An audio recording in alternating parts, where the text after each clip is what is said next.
नमस्कार सर्वांचं तुमचं स्वागत आहे आपल्या युट्यूब शॉर्टच्या श्रावण सिरीजच्या दुसऱ्या भागात। चला आज पाहूया दुसरं ज्योतिर्लिंग मल्लिकार्जुन। हे मंदिर वसलेलं आहे आंध्र प्रदेशातील नल्लमोल्ला पर्वतरांगेत श्रीशैल्यम या जागी।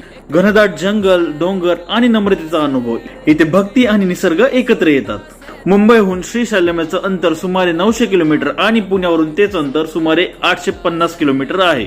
पुराणानुसार भगवान शिव इथे मल्लिकार्जुन म्हणून प्रकट झाले, तेव्हा महादेव आणि देवी पार्वती आपल्या मुलांसाठी इथे आले होते। या मागची कथा आहे कार्तिकेय आणि गणेश यांच्याशी संबंधित।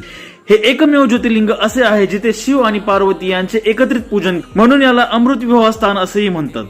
मंदिराजवळच आहे कृष्ण नदी आणि श्रीशैल्यम धरण। घाटात गाडी चालवताना जो अनुभव येतो तो अगदी अस्मरणीय आहे। मल्लिकार्जुन ज्योतिर्लिंग हे भक्ती, पारिवारिक नातेसंबंध आणि नैसर्गिक सौंदर्य यांचं परिपूर्ण मिश्रण आहे। पुढच्या व्हिडिओत पाहूया तिसरं ज्योतिर्लिंग महाकालेश्वर उज्जैन इथलं। तुम्हाला हा व्हिडिओ कसा वाटला आम्हाला